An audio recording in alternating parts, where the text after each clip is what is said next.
Recently, I was talking with an investor about how to deal with a tenant that claims that they're not going to pay rent because of repairs. So there's kind of a lot to unpack here, but the specific situation was in regards to rats at the property. So really, the first thing we do when we analyze, responsibility of repairs is the lease, right? The lease can outline most of the repairs that'll pop up, and whether it's a resident responsibility or the landlord, right?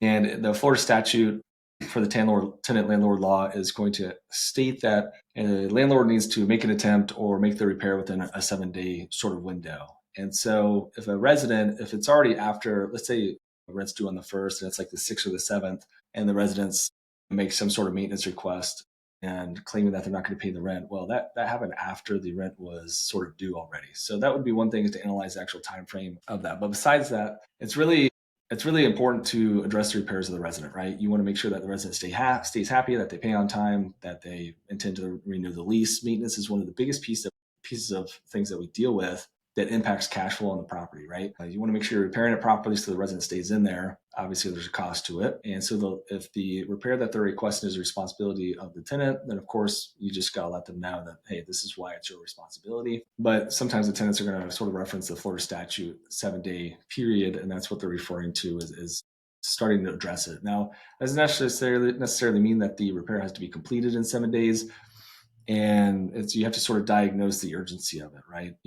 AC goes out. Actually, in Florida, you're only required to provide heat, which is kind of crazy. And of course, you don't want somebody boiling in the unit, but that wouldn't be a good reason if you're able to address that quickly. It could be something smaller, a smaller repair, like let's say a couple broken tiles in a house. It's kind of like a potential safety hazard. They could cut their foot open, something like that.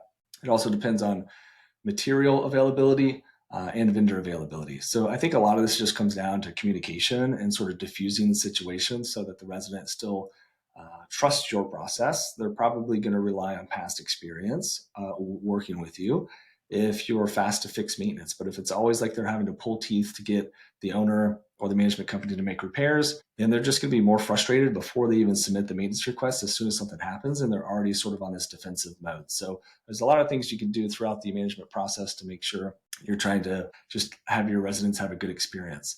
So checking the lease, make sure whose responsibility is, urgency, sort of vendor speediness.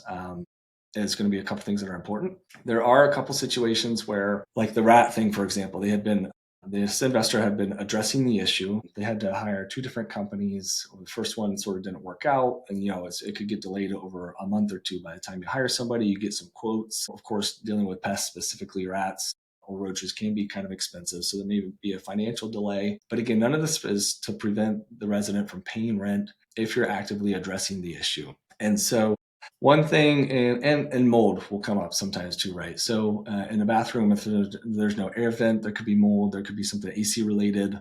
Of course, a plumbing leak over time could cause something. 99% of the time, it's not like real mold based on an actual test. But there's a certain way that we would handle it if a resident says, "Hey, I'm not paying rent because claiming to have breathing issues, or you need to clean the air ducts, or just they have some sort of concern around some sort of allergy, or they believe like mold or mildew is growing in the unit." So if we're saying, obviously, it's just photos or videos from the resident will help you diagnose. Just sending the vendor, to sort of ease their concerns could be an easy thing to do, right? Just getting some sort of experienced eyes on it. But most of the time when it comes to mold, it's not really what they're thinking it is. But nonetheless, if somebody's super adamant about it, what we'll typically do is say, "Hey, no problem. You think it's something. We don't have reason to believe that it's that. Yeah, we see the photos. We believe that to be just standard sort of mildew. We can tear out the drywall, repaint it, texture it, or you just need to clean it. Basically, it could be mold in the grout of the shower, right? That can just happen over time. So if someone's just adamant about it, what we would say to sort of deflect responsibility back on the resident and put it in their court would be to you order your own mold test, and if it comes back positive or there's something there, then we'll reimburse you for it. You may recommend the vendor so they don't pay some absorbent price for it anyways, but typically a couple $100 we'll get a mold test done, different samples through different rooms depending on the size of the property. So again, even as a landlord, if you just wanted to deflect liability or try to cooperate, you could pay for it. Most of the time, we're going to put that on the resident, unless we have like a really good just suspicion that there might be a deeper issue, then we might go ahead and pay for it. So that would be one thing, is if a resident's just super adamant about it, putting the responsibility on them, because then if they choose not to order the test and you just put it in writing that it could be reimbursable, then you're deflecting a little bit of that liability. In the pest control issue with the rats, what I sort of advised them, a potential thing that they could do with the resident was if the resident was just adamant about breaking the lease, sometimes residents will use maintenance issues as a reason to think that it justifies them breaking the lease. And so if they are like, the rats, got poop everywhere, feces, whatever, like they're going to have small kids and like it's a health issue, blah, blah, blah, blah.